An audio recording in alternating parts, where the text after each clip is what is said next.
Hi, my name is Jessica.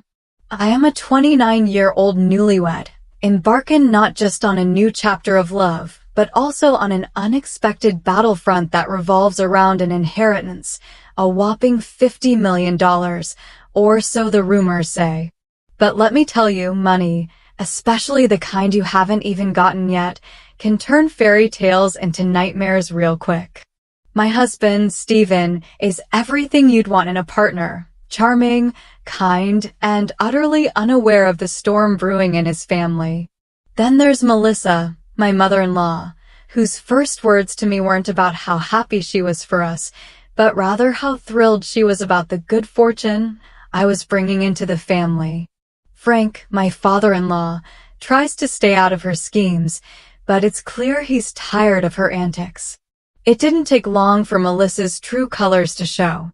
She'd corner me at family gatherings, her eyes gleaming with a mix of curiosity and greed, asking when I would officially come into the inheritance. Stephen would chuckle it off, urging his mom to give it a rest, while Frank would shake his head, muttering about giving us space. But Melissa, oh, she had no breaks. Her fantasies about the inheritance grew wilder by the day. She talked about European vacations, luxury cars, and mansions by the sea as if the money was already hers. At first, I tried to deflect her probes with humor, hoping she'd tire herself out. Little did I know, it was just the beginning, and her obsession was about to take a darker turn. The situation escalated quickly after that. Each family dinner, each casual visit, Melissa found new ways to bring up my so-called inheritance. Stephen's admonitions grew firmer, his patience thinning. "Mom, you need to stop. This isn't right," he'd say, but Melissa waved off his concerns like swatting a pesky fly. One evening, as we gathered for Frank's birthday, Melissa's behavior reached new heights. Instead of celebrating, she cornered me in the kitchen, her voice low and urgent. "Jessica, you could help us so much. You know we've had financial troubles. Imagine what that money could do." Her words, meant to be persuasive, felt more like an intrusion, stripping away the joy of the occasion. I remember looking around, hoping Stephen or Frank would come in and rescue me from the conversation, but they were deep in another room, laughter spilling out every now and then. I tried to laugh off Melissa's comments, a nervous chuckle that didn't quite mask my discomfort. "Melissa, let's focus on today. It's a happy day," I suggested, attempting to steer the conversation away from the money. But Melissa was relentless. Her once casual inquiries turned sharp, her tone tinged with an edge that bordered on hostility. "You think this is a joke? We could be living so much better, Jessica. You're being selfish by holding back," she snapped, her words slicing through the festive atmosphere like a knife. The drive home that night was silent. Stephen sensed the shift in my mood, his hand reaching over to squeeze mine, a silent apology hanging in the air. I squeezed back, trying to push away the rising dread that Melissa's greed was not just a passing phase, but a looming storm that threatened to sweep us all away. The confrontation that shifted everything happened on a chilly evening in late autumn. Stephen was away on a business trip with Frank, and I had reluctantly agreed to stay at their house, thinking it might soften Melissa a bit, bridge some gaps. How wrong I was. Melissa waited until we were alone, and then, with a cunning smile that didn't quite reach her eyes, she pulled out a stack of papers from a drawer. "We need to talk seriously about your future with my son," she said, her voice unnervingly calm. I frowned, puzzled. "What about it, Melissa?" She slid the papers across the table toward me, a postnuptial agreement. "I think it's time you signed this. For the family," she urged, her eyes locked on mine. The document was a renunciation of any financial claims in a potential divorce. "It's just a precaution, dear. You understand." Her casual mention of divorce and precaution sent a cold shiver down my spine. "This isn't right, Melissa." Stephen knows nothing about this, does he? I protested, my voice shaky but firm. No, and he doesn't need to. This is for us, the family. It's to protect our interests, she insisted, her tone hardening. I stared at the document, feeling trapped and betrayed. Here was my mother-in-law, whom I had tried to understand and respect, blatantly manipulating me into securing her family's financial future at the expense of my marriage. Think about it, Jessica. Do it for us, Melissa pressed, her eyes gleaming with a mix of desperation and greed. The room felt smaller, the walls inching closer as the weight of her expectations bore down on me. It was a pivotal moment, one that would define the boundaries of our relationship and set the course for future conflicts. But in that instant, cornered and isolated, I realized the depth of Melissa's manipulation and the precarious edge on which our family balance lay. The room felt colder as Melissa's presence loomed larger, her expectations clear and unforgiving. The postnuptial agreement lay between us on the table, a stark, tangible symbol of the betrayal I was experiencing. I glanced at the door, feeling a desperate urge to escape, but Melissa's voice anchored me in place. Jessica, this isn't just about money. It's about making sure we're all secure. You'll sign it, won't you? For the family. Her tone, once pleading, now held a sharp edge of coercion. I picked up the pen, my hand trembling. The thought of Stephen, oblivious to this betrayal, gnawed at my conscience. How could I explain this to him? How could I tell him that his mother forced me into a corner to sign away my rights, potentially against our future together? Melissa, this isn't right. Stephen should be here, I managed to say, my voice barely above a whisper. But he's not, and we need to handle this now, Melissa insisted, her voice hard. You're part of this family now, Jessica. Signing this is just a formality. The weight of her gaze, the finality in her voice, the isolation of the moment, it all pushed me to a brink I hadn't known before. With a heavy heart and a sense of betrayal enveloping me, I signed the document. The scratch of the pen sounded unnaturally loud, each stroke marking my reluctant compliance. As soon as I laid down the pen, Melissa's demeanor shifted. She smiled, a cold, satisfied smile that didn't reach her eyes. Thank you, Jessica. You've done the right thing. But as I left the room, the signed papers on the table like a testament to my capitulation, I felt anything but right. The betrayal was not just Melissa's but mine too, for not standing firmer, for not leaving the room. I had signed away a part of my autonomy under duress, and as I walked away, the reality of what that meant for my future with Stephen began to sink in. The days following the signing felt like moving through a fog. Each smile, each conversation with Stephen over the phone felt tainted with the secret I harbored. By the time he returned home with Frank, the weight of the postnuptial agreement felt unbearable. It was Frank who noticed the change first. Jessica, you seem off, he observed one evening, his gaze kind yet probing. Is everything all right? The concern in his voice broke the dam. With Stephen and Frank sitting across from me in the living room, the story spilled out, not just about the document, but also about how trapped Melissa had made me feel. The silence that followed was heavy, filled with disbelief and hurt. Stephen was the first to speak, his voice a mix of anger and shock. She did what? Jessica, why didn't you tell me immediately? I shook my head, tears spilling over. I didn't know how to. I thought I could handle it, but it felt like too much. Frank's reaction was swift, his disappointment in Melissa palpable. This is unacceptable. She's crossed a line that shouldn't even have been approached. Together, we confronted Melissa that same evening. Her initial attempts to justify her actions were met with firm opposition from Stephen and Frank. The revelation of the postnuptial agreement, now a symbol of her betrayal, shifted the dynamics irrevocably. Mom, How could you manipulate Jessica like this? Stephen's voice cracked with emotional strain. We're supposed to be a family. Families don't do this to each other. Melissa faltered, her facade crumbling under the weight of her son's condemnation. I was just trying to protect us, she stammered, but her words rang hollow. The support from Stephen and Frank was immediate and unwavering. They assured me of their trust and respect, condemning Melissa's actions unequivocally.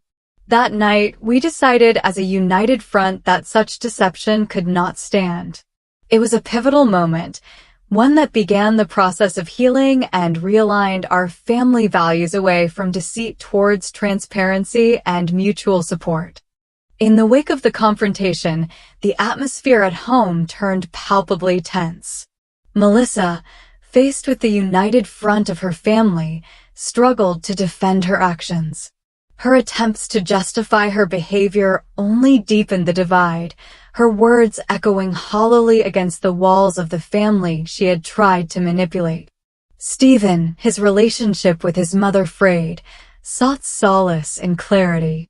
We need clear boundaries, Mom. What you did was not just overstepping. It was manipulative and wrong, he said during a particularly strained dinner. Frank nodded in agreement, his disappointment in his wife manifesting as a silent, stern presence at the table. Melissa's initial resistance wilted as the days passed, her isolation within the family becoming more pronounced. Her desperate explanations and attempts to salvage her standing fell on deaf ears. I thought I was doing it for the right reasons, she pleaded one evening, her voice cracking with desperation. But the damage was done. Stephen and Frank, once perhaps too forgiving, now recognized the need for decisive action to protect their family's integrity. This isn't just about a mistake, Mom. It's about trust, and you've broken it severely, Stephen asserted, his decision resolute. It was Frank who took the lead in setting the new course. We can't continue like this, he declared. It's clear that things need to change for us to heal and move forward. The decision was made. Stephen and I, with Frank's support, began looking for a new place to live, a space to start afresh, away from the oppressive influence of Melissa's actions. The process of distancing was painful but necessary, each step away from the old house a step towards reclaiming our peace and autonomy. As for Melissa, the realization that her actions had irreparably harmed her relationships with her son and husband seemed to finally take hold. Her once commanding presence diminished, replaced by a quiet, almost resigned acceptance of the consequences she now faced. The family she had sought to secure with manipulation was now moving beyond her reach, choosing integrity and mutual respect over material gain. As we settled into our new home, a sense of freedom enveloped us. The fresh start was invigorating, and for the first time in months, I felt a weight lift off my shoulders. It was during one of our first dinners in the new place that I decided to address the elephant in the room, the inheritance that had sparked so much discord. Stephen, Frank, I began, clearing my throat. There's something important I need to share about the inheritance. Their attention fixed on me, bracing perhaps for another storm. But this time, I was here to dispel fears, not stir them. The truth is, my financial situation is not what Melissa imagined. The $50 million was a gross exaggeration fueled by rumors and wishful thinking. I watched as their expressions shifted from tension to confusion and then relief.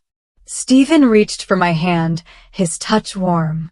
Jessica, why didn't you say something sooner? I thought I could handle it, and I didn't want more strain on us. But I see now that honesty is what keeps us strong, I replied, squeezing his hand. Frank nodded in approval, his voice firm yet comforting. That's right, Jessica. We're family, and no amount of money, or lack thereof, changes that. With the air cleared, we discussed our financial plans openly, setting realistic goals and budgets. It was liberating to talk about money as a tool, not a treasure trove that defined our worth or our future. The power dynamics in our family shifted that evening. Melissa's assumptions had clouded her judgment, leading her down a path of greed and manipulation. By clarifying the reality of my finances, I not only corrected her misconceptions, but also reclaimed my agency. This newfound transparency reinforced our family bonds, grounding them in truth and mutual support. It was a pivotal moment, marking our commitment to navigate our lives together, free from the shadows of deceit and unmet expectations. In our new home, the past shadows began to feel like distant memories. Stephen, Frank, and I spent our days turning the new house into a home, each stroke of paint and piece of furniture symbolizing our fresh start. The open, honest discussions we had established around our finances continued, strengthening our trust and deepening our connection. One evening, as we sat in our nearly finished living room, Frank brought up the topic of Melissa. "I've started the process for a divorce," he said quietly. "It's not just about what happened with the postnup. It's about years of manipulation. I need to find my own path." Stephen and I nodded, understanding the painful but necessary decision. "Dad, we support you," Stephen assured him. "It's important that you do what's best for your happiness." As Frank pursued his independence, we also supported him, just as he had supported us. The bonds we forged in those months were not just about shared experiences, but about shared values and respect. Our move was not just a physical relocation, but a symbolic one. Leaving behind the place where family tensions had escalated allowed us to focus on what truly mattered, each other and our collective well-being. We turned our energies towards the community, engaging with neighbors and participating in local events, which anchored us more firmly in our new environment. This chapter of our lives, though born from turmoil, was filled with growth and healing. It was a testament to our resilience and commitment to each other, proving that even the deepest wounds could heal in a nurturing environment. Our new beginnings were marked not by the past specters, but by the possibilities of the present and the hope of the future. As autumn painted the trees in hues of gold and crimson, the consequences of Melissa's actions became starkly clear. The divorce proceedings finalized, and the reality of her financial and emotional situation settled in like the season's chill. Melissa, now living alone, faced the repercussions of her relentless pursuit of wealth. The lavish house, once a symbol of her ambitions, was put on the market. The need to downsize was a bitter pill to swallow, her dreams of luxury dissolving into the harsher reality of her decisions. The neighborhood buzzed with whispers of her downfall, a stark contrast to the warm receptions she once enjoyed. The community, once an audience to her grandeur, now served as a reminder of what she had lost: respect, family, and security. Stephen, Frank, and I occasionally heard updates about her struggles through mutual acquaintances. While there was no pleasure in her misfortune, it served as a somber reminder of the costs of greed and manipulation. Despite the challenges she faced, the shift in our family dynamics allowed us to find peace. We often reflected on the ordeal, not with resentment, but with a newfound appreciation for honesty and solidarity. As the first winter in our new home approached, we gathered around the fireplace, the crackling of the logs a soundtrack to our musings. We had emerged from a storm stronger and more united. Our home was not just a place of refuge, but a testament to our resilience and commitment to what truly mattered: each other. The story of our family, marked by trials and tribulations, ended not with the fall of one, but with the rise of many. It was a poignant conclusion to a chapter that, while painful, taught us the enduring power of integrity and the unbreakable bond of family.